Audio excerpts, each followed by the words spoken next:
कुमारजी गोरे साहेब, सन्मान्य छत्रपती शिवेंद्रराजे भोसले साहेब, या निमित्ताने उपस्थित आपल्या महाराष्ट्राचे मुलुक मैदानी तोप आमचे मित्र मान्य गोपीचंदजी पडळकर,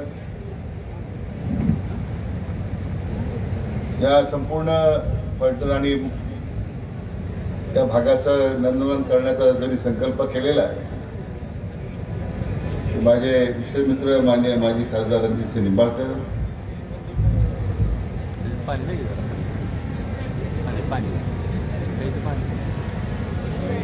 माजी आमदार सन्मान्य राजन पाटील साहेब, दुसरे माजी आमदार मान्य राम सातपुते साहेब, भारतीय जनता पक्षाचे जिल्ह्याचे अध्यक्ष मान्य केपीसिंह केदार, मान्य राजकुमारजी पाटील, मोठी यादी आता माझ्याकडे, पण मी आता त्याची सर्वाधिक क्षमा मागणार आहे. वेळ माझ्याकडे कमी आहे आणि शेवटच्या वक्त्याला फार मोठा प्रश्न असतो.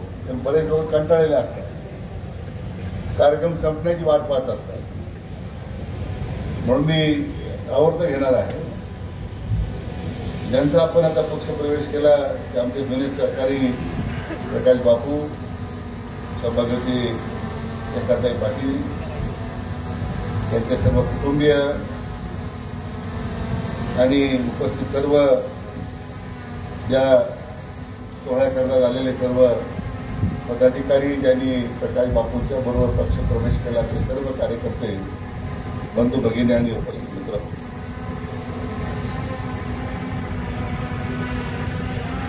आज माळशिरस तालुक्यातील श्रीराम शिक्षण संस्थेच्या इमारतीचं उद्घाटन सोहळा या ठिकाणी संपन्न झाला.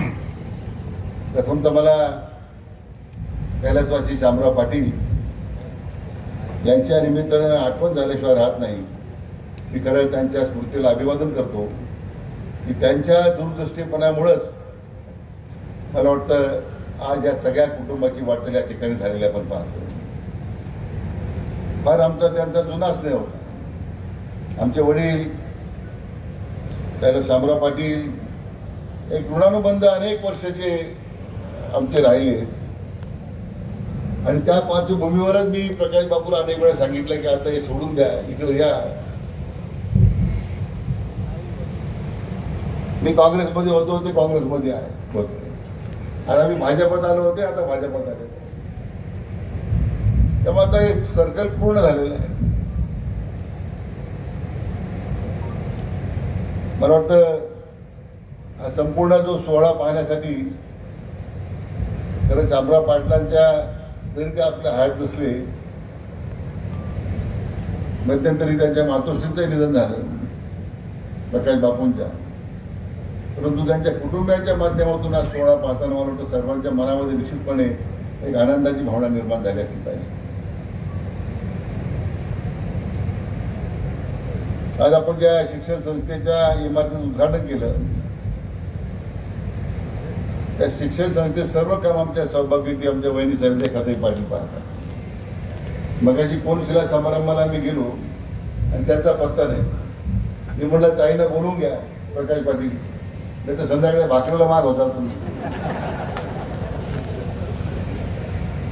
तर आपण सगळे निमित्त आहोत, पण सगळ्या कारभारणी ते आहेत.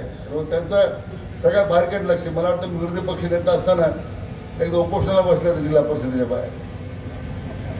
बापूचा केवढा फोन मला साहेब, काही करा पहिले सुटलं पाहिजे, काही जरा सुटलं पाहिजे. उपोषण सुटलं नाही तर बापूला उपोषणाला बसावं लागलं.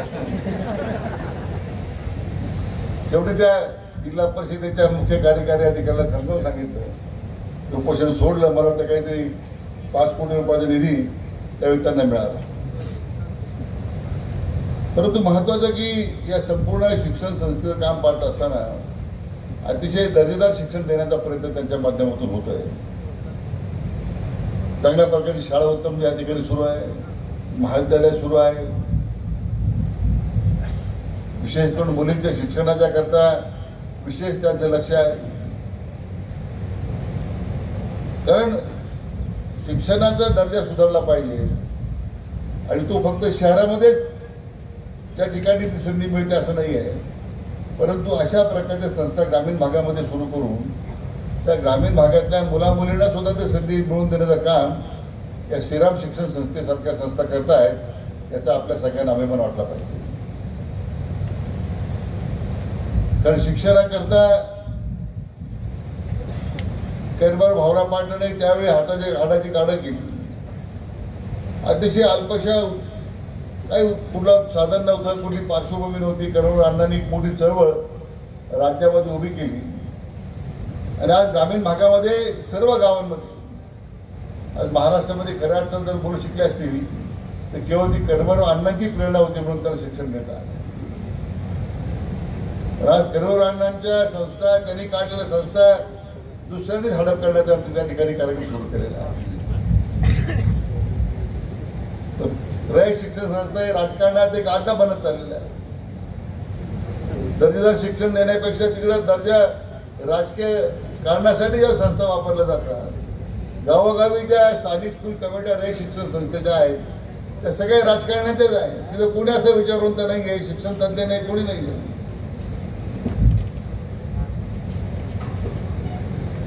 परंतु त्या पार्श्वभूमीवर आज अण्णांचं स्वप्न जे होतं ते आता पूर्ण होतच दिसत नाही. रयत शिक्षण संस्थेच्या माध्यमातून आता ते पूर्ण करण्याचं काम श्रीराम शिक्षण संस्था असतील, अन्य महाराष्ट्रातल्या चांगल्या संस्था आहेत त्या काम करताना दिसत आहेत. आणि म्हणून मित्रांनो, आज या संपूर्ण कामामध्ये मला आनंद आहे की आज प्रकाश बापवडे यांच्या सर्व सहकार्यांनी हे जे परिवर्तन करण्याचे काम जे आज ज्या माध्यमातून सुरू आहे ते भारतीय जनता पक्षाच्या माध्यमातून सुरू आहे आणि त्या पक्षामध्ये येण्याचा त्यांनी निर्णय केला. मी त्यांचं आणि त्यांच्या सर्व सहकाऱ्यांचं मनापासून अभिनंदन करतो.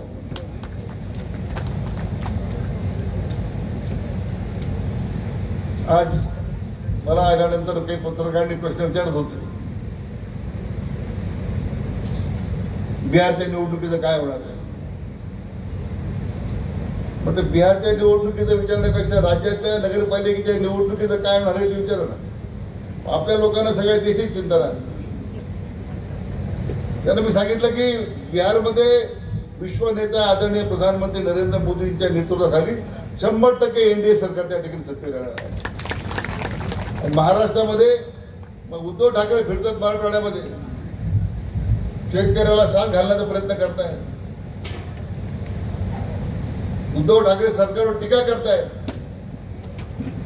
म्हटलं 2-2.5 वर्ष कोविडच्या काळामध्ये घरात बसून आता उद्धव ठाकरे कुठं होते. त्यांनी एकच घोषणा दिली होती, माझं कुटुंब तुमची जबाबदारी. मग लोक वाढले घरात बसले. ज्यांनी आपल्या कुटुंबाची जबाबदारी देताना सगळ्या जनतेला वाऱ्यावर सोडलं 2.5 वर्ष, ते आता बाहेर पडले लोकांना दिलासा द्यायला.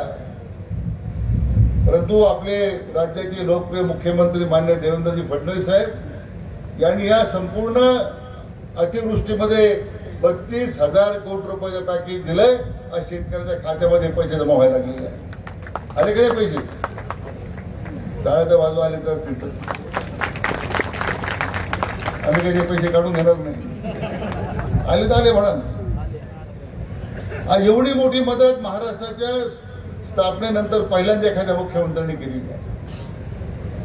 आता रबीचं अनुदान दिलं आपल्याला. रबीला तर 1000 रुपये दिले मला वाटतं.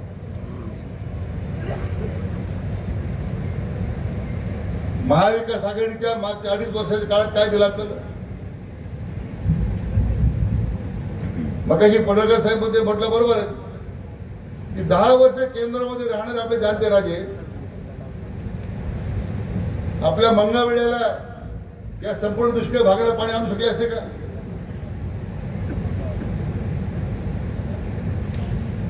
मग तुमच्या सगळ्या मंडळींनी गेल्या अनेक वर्ष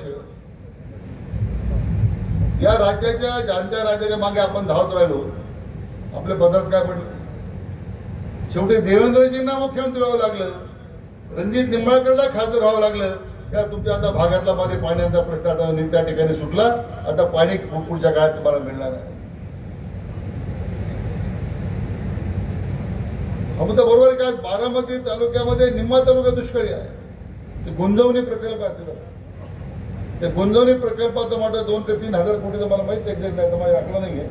ते गुंजवणी प्रकल्प पूर्ण करून त्या निम्म्या तालुक्याला पाणी देण्याचं काम आता देवेंद्रजी करणार आहे माझ्या माध्यमातून जलसंपद मंत्री म्हणून. हे तुम्हाला होता आपल्या स्वतःच्या तालुक्याला ते पाणी देऊ शकले नाही. तुम्हाला मंगळवेढा देणार आहे, माळशिरस देणार आहे, सोलापूरला देणार आहे. तो उंचीचा कालवा किती वर्ष उभा आहे तो पाहिला की उंचीचा कालवा का नाही पाहिला तुम्ही? त्याला पाणी देतो का? देतो पाणी. प्रत्येक निवडणुकीमध्ये आलं का भाषण करायचं. आता तुम्हाला पाणी दिल्याशिवाय मी स्वस्त बसतात.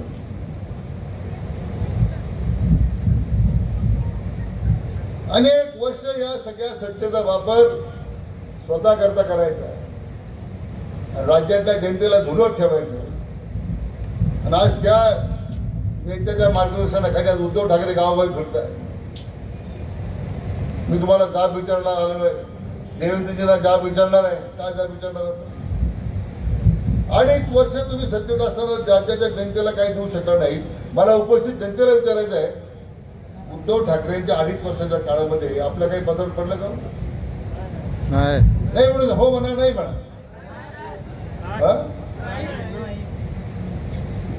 मग अशा पक्षाचं नेतृत्व करणारे त्यांचे जे नेते आहेत त्यांचं ऐकून तुम्ही लोकसभेला चुका केल्या, त्यांचं ऐकून तुम्ही विधानसभेला चुका केल्या, तरी आम्ही ते मनात ठेवलं नाही. मला माननीय देवेंद्रजींचं मनापासून अभिनंदन करायचं आहे. त्यांनी मला सांगितलं लोकांना चुका करायच्या केल्या असतील, पण आपला धर्म सोडायचा नाही. आपण लोकांना कबूल केलेलं आहे, रणजित सिंहला कबूल केलेलं आहे, राम सातपुतेंना कबूल केलेलं आहे. आपण पाणी दिल्याशिवाय स्वस्त बसायचं नाही हे त्यांनी सांगितलं.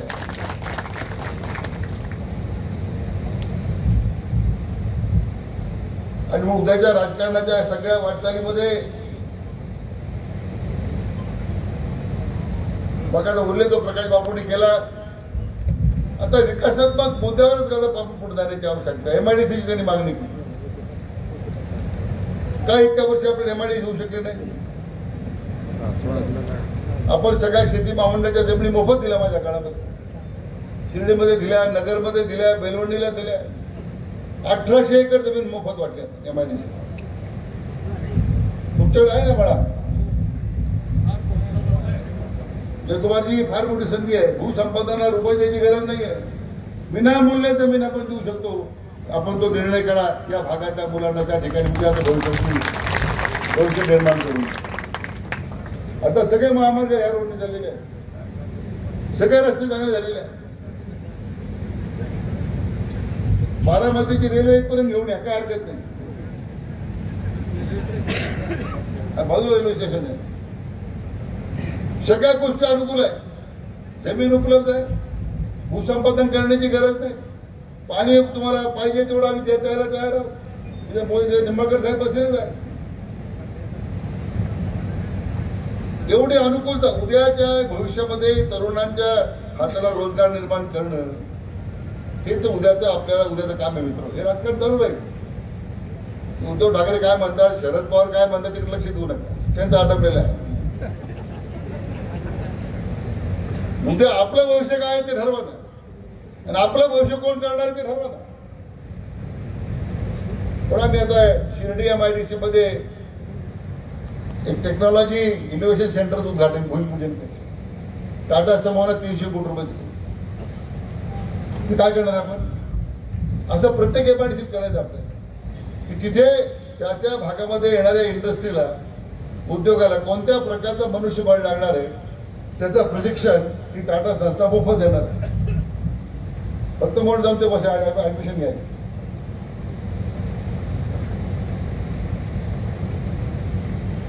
कारण आता इंडस्ट्री ड्रिव्हन कोर्सेस सुरू केल्याशिवाय आता हे पारंपरिक शिक्षण जे आहे BA, MA, MCOM याला काय अर्थ नाही. शिक्षकांचे पगार होतील याच्या पहिले मुलांचं भविष्य काही नाही.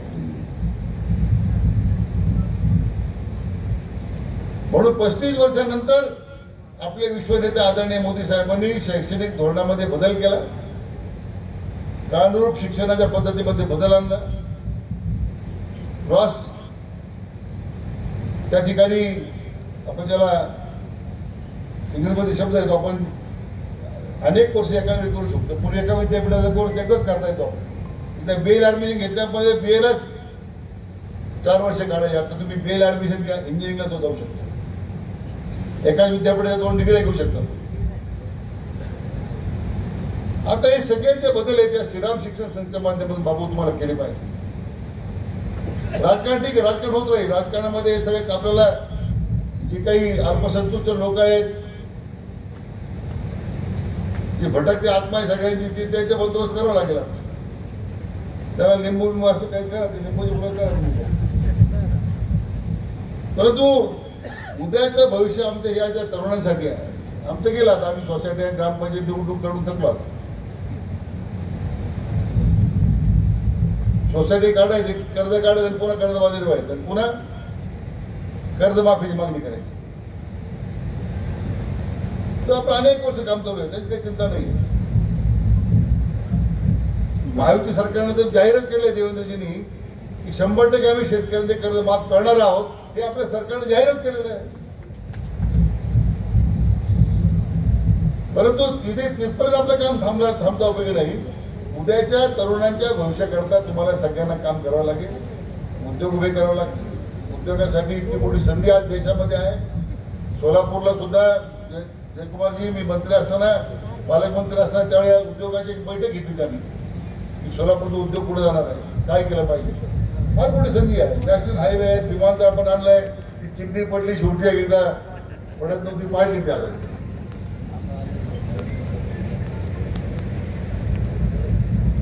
परंतु उद्याच्या भविष्याकरता आपल्या सगळ्यांनी मिळून काम करायचं आहे. मला वाटतं राजकारणाच्या पलीकडे जाऊन इथं शेतीला पाणी द्यायचं आहे, शेतीतून रोजगार निर्माण करायचा आहे, आणि दुसरा उद्योगाची निर्मिती करताना त्या भागातल्या तरुणांच्या करता लक्षात घेऊन आपल्याला ते काम पूर्ण करायचं आहे. आणि उतरवाज त्या ठिकाणी येत असताना आपले जे खासदार आहेत, रणजितसिंह निंबाळकर साहेब, ते माझे खासदार नाही, ते खासदार आहेत, आपल्या परवान खासदार आहेत. आपल्याला राम सातपुते माझे नाही, ते आपले आमदारच आहे. त्यांनी जी मागणी केली त्या 22 गावांना पाणी देण्यासंदर्भामध्ये, त्यासाठी आपण MIP मध्ये 118 कोटी रुपये मंजूर आपण केलेत. मग 2 वर्षामध्ये आपण या सगळ्या गावांना पाणी द्यायची आपण व्यवस्था करू. तुमच्या नीरा देवधर प्रकल्पासाठी सुद्धा आता आपण यंदा 967 कोटी रुपये आपण दिले. नीरा देवधर प्रकल्प पूर्ण करताना राहिलेल्या उजव्या कालव्याचं काम हे 87 ते 150 हे तुम्हाला मी 2 वर्षात पूर्ण करून देतो. 100% त्या भागाला पाणी द्यायची व्यवस्था आपण करतो. माळशिरस तालुक्यातील काही गाव वंचित राहिले होते, त्यांना 12 महिने पाणी पाहिजे होते. माचनूर इतकं मला राम सातपुतेचा आग्रह आहे. मुंबईला आले का ते माचनूरचं काय झालं, 12 महिन्याचं काय झालं. मला राम उत्पाद सांगा आनंद होतो. इथे येताना 12 महिने कालवे जातील असं आता त्याला मंदिर देऊन टाकलं, परत देऊन टाकलं. 12 महिने पाणी तुम्हाला. त्या रामभाऊमध्ये क्षमता आहे, लाच पाण्यातलं पाणी काढ. आणि आता रामभाऊ कामाला लागा, निंबाळकर साहेब तर आहेतच आहे. आणि सगळ्यात महत्व म्हणजे सारथ्य सगळ्यांचं कोणाकडे, जयकुमार भाऊकडे. नाक करायचा नाही असं सांगितलं. मला पुन्हा एकदा मनात आनंद होतोय. आज या ठिकाणी येताना म्हणजे बऱ्याच दिवसाची इच्छा पूर्ण झाली. प्रकाश बापू एकदा भाजपात आले, सगळ्या कुटुंबात त्यांना सगळ्यात महत्वाचं कुटुंबाचा पाठिंबा मिळाला. एक भाऊ येतो, दुसरा भाऊ यायला तयार नसतो, सगळे आले. म्हणजे पण वहिनी साहेब आपण त्या निर्णयाला संमती दिली, त्यात तुमची पान हालत ते सगळ्यांना माहिती. पुढे आपल्या सुद्धा मनापासून अभिनंदन. आपल्या सगळ्यांना भारतीय जनता पक्षाच्या प्रवेशाच्या मनापासून शुभेच्छा व्यक्त करतो आणि थांबतो. जय हिंद, जय महाराष्ट्र. धन्यवाद नामदार विखे पाटील साहेब. यानंतर सर्वांनी जागेवरती उभा राहायचं आहे. राष्ट्रगीत आणि वंदे मातरम होईल. सर्वांची कॅम्पसमध्ये भोजनाची व्यवस्था केलेली आहे. राष्ट्रगीतला सन्माननीय आभार व्यक्त करण्यासाठी मी आमंत्रित करतोय अभिषेक पाटील साहेब यांना आपण आभार प्रदर्शन करावं. आजच्या सोहळ्यासाठी उपस्थित माननीय नामदार राधाकृष्ण विखे पाटील साहेब, माननीय शिवेंद्रराजे भोसले साहेब, माननीय जयकुमार गोरे साहेब, माननीय राजन पाटील साहेब, माननीय सचिन कल्याण शेट्टी साहेब, आपल्या सगळ्यांचे आयकॉन, आयडल आणि ह्या भागातले सुपरस्टार माननीय गोपी शेठ पडळकर साहेब, माननीय रणजितसिंह नाईक निंबाळकर साहेब, माननीय राम सातपुते साहेब आणि मंचावरील उपस्थित सर्व मान्यवर व बंधू भगिनींनो, आपण आज इथं उपस्थित राहिला याबद्दल आभार मानतो व आपण राष्ट्रगीत घेऊन हा कार्यक्रम समाप्त करू ही विनंती करतो. आज वंदे मातरमला 150 वर्ष होत आहेत, तर राष्ट्रगीतानंतर आपण सुद्धा घेणार आहोत. सर्वांनी जनगण मन अधिनायक जय हे भारत भाग्य विधाता. पंजाब सिंध गुजरात मराठा द्राविड उत्कल बंगा.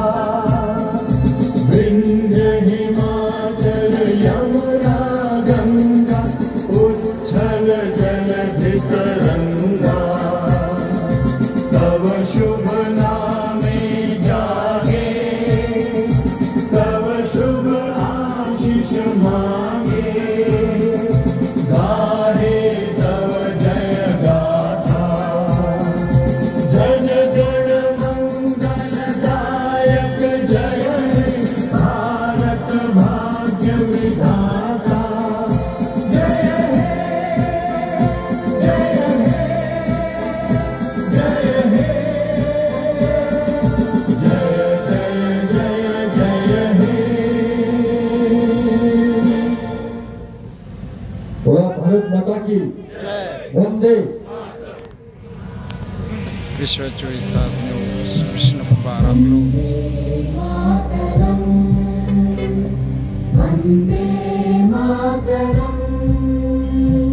सुजला सुफला मलयज शीतला. सस्यश्यामला मातरम्. वन्दे मातरम्. शुभ्रज्योत्स्ना पुलकितयामिनी. पुल्लकुसुमित द्रुमदलशोभिनी.